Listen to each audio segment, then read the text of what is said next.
today is Wild and Wacky Day. It's the Wild and Wacky 23 collaboration. This collaboration is co-hosted by Southern Roots by Sherry and Journey Along with Shannon. I was so excited when they put out the announcement that they would like to invite me to be a part of this collaboration because y'all know I'm a little wild and a lot wacky. So come into the kitchen with me and we're gonna try a fun new recipe together called Coyote Droppings. Yep, you heard that right. Coyote Droppings. Who would have thought? Cheese? Caramel? Really? Well, I don't know. Let's give it a try. Okay, friends, you don't need to worry about taking notes. I'll make sure to put the recipe down below. You need the recipe for a full batch, but because I have a naughty turkey, someone got into the Cheetos this morning, so we'll just be making a half batch. So first let me measure out. It calls for 15 ounces, so we're gonna go ahead and we're gonna need about 7.5. Perfect. Can you see that?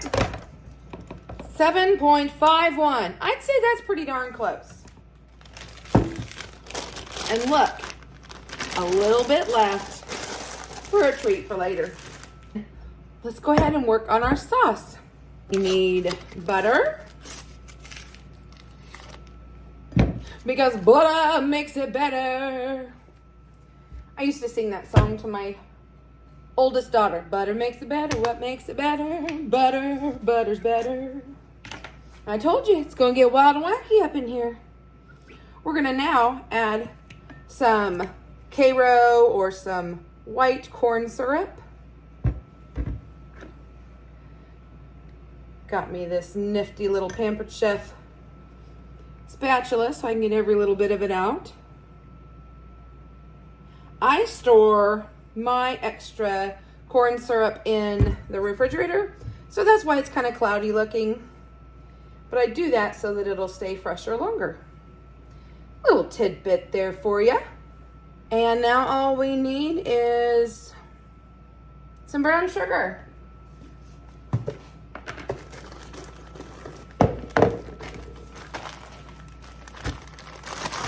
You know, you can make your own brown sugar. It's just molasses and white sugar, but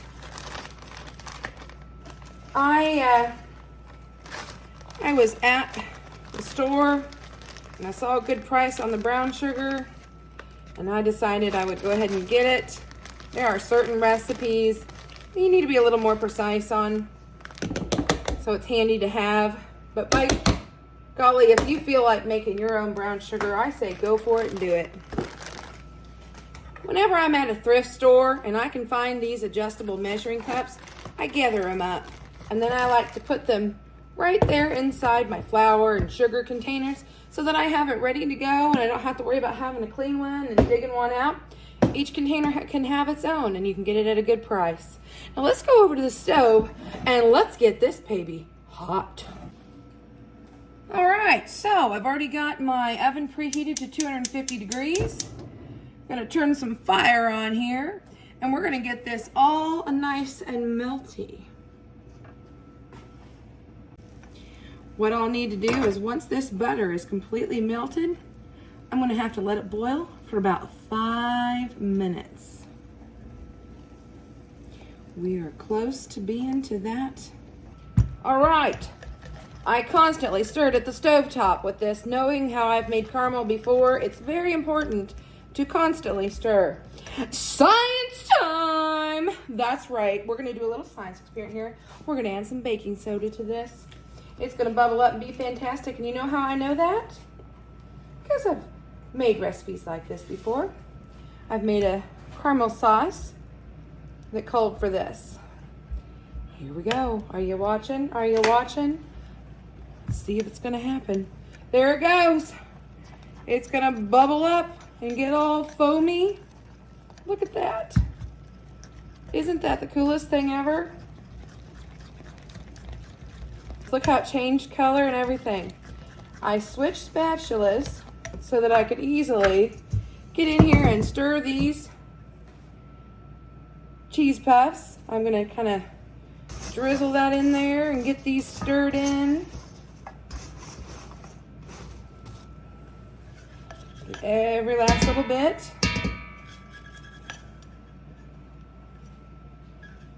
I want to coat that the best I can, as quickly as I can. Because I don't know, ooh, that is hot. I don't know if this will affect, it doesn't seem to be like, you know, making holes in the Cheetos. You know how when you eat them and you're drooling a bunch and the Cheetos kind of just melt in your mouth. I didn't know if that, ooh, if that caramel sauce would do that or not. Oh my, oh my, oh my. Well, I think I've gotten these coated about the best I'm going to be able to.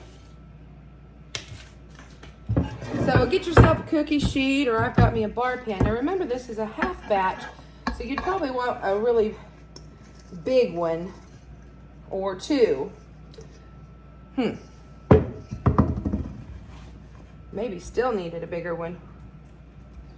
I'm going to try my best to kind of spread this out a little bit here. And we're going to put this in the oven, 250 degrees, preheated for 1 hour. And we'll stir every 15 minutes. While that's cooking away, I thought we could take a minute to chat a little more about this collaboration I'm in. Wild and Wacky 23. You know those two ladies I told you about? The Chatterbox girls? They're a lovely group of ladies. Anyway, I wanted to tell you that you're going to want to be sure to subscribe to them and ring that bell. All right, I know you always hear that that's something you're supposed to do, but seriously, they're going to be having pop-up lives. So nobody knows the announced date except for one. We'll get to that in just a minute. Anyway, so they're going to just randomly choose a day and time and pop up and be live and do some giveaways. And in order for you to know that they've gone live, that means you need to be subscribed and ring that notification bell, because otherwise you may not see that they went live and you may miss that opportunity. Isn't this the neatest thing? My son made it in school.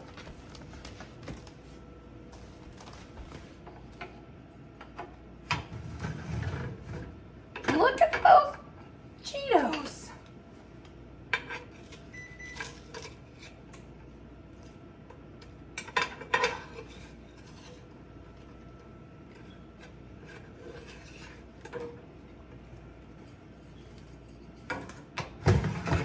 To be able to win, you have to also watch the videos. You'll need to know what people are doing so that you can answer random questions in the live for your chance to win. There will be one scheduled live, and that will be on February 28th, and that will be the very grand finale.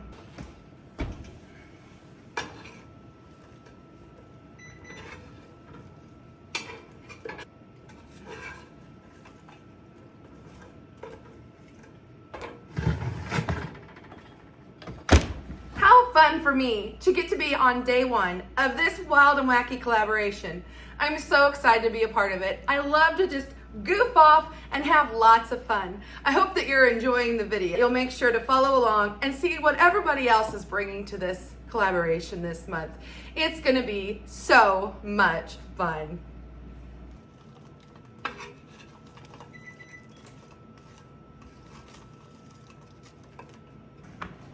Next, I'm going to get some freezer paper. You can use parchment paper, wax paper. This is just what I happen to have. I want something it won't stick to. Aluminum foil might. Make sure on this freezer paper that you have the plastic side up, because the point is you don't want it to stick. Woohoo! We're done with these babies. Now I'm going to spread them out.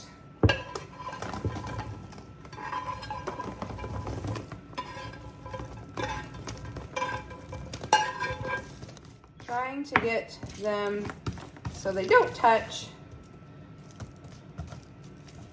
so they can completely kind of dry out.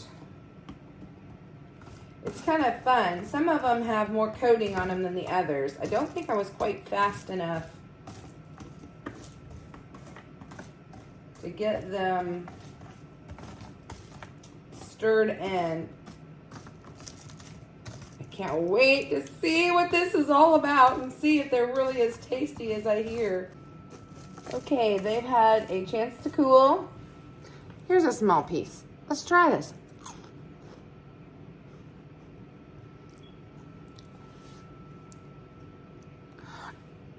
Very interesting. It's got your sweet and salty. Yeah.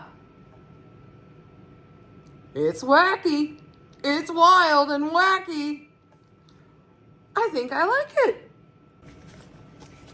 Now that they're cool, we'll go ahead and we'll put them in a Ziploc bag to stay fresh.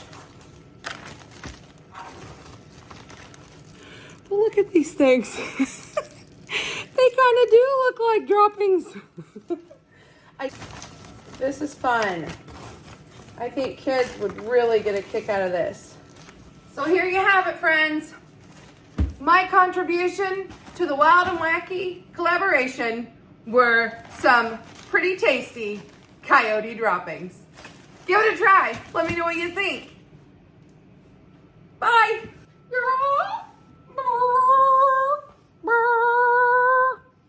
Them's is good.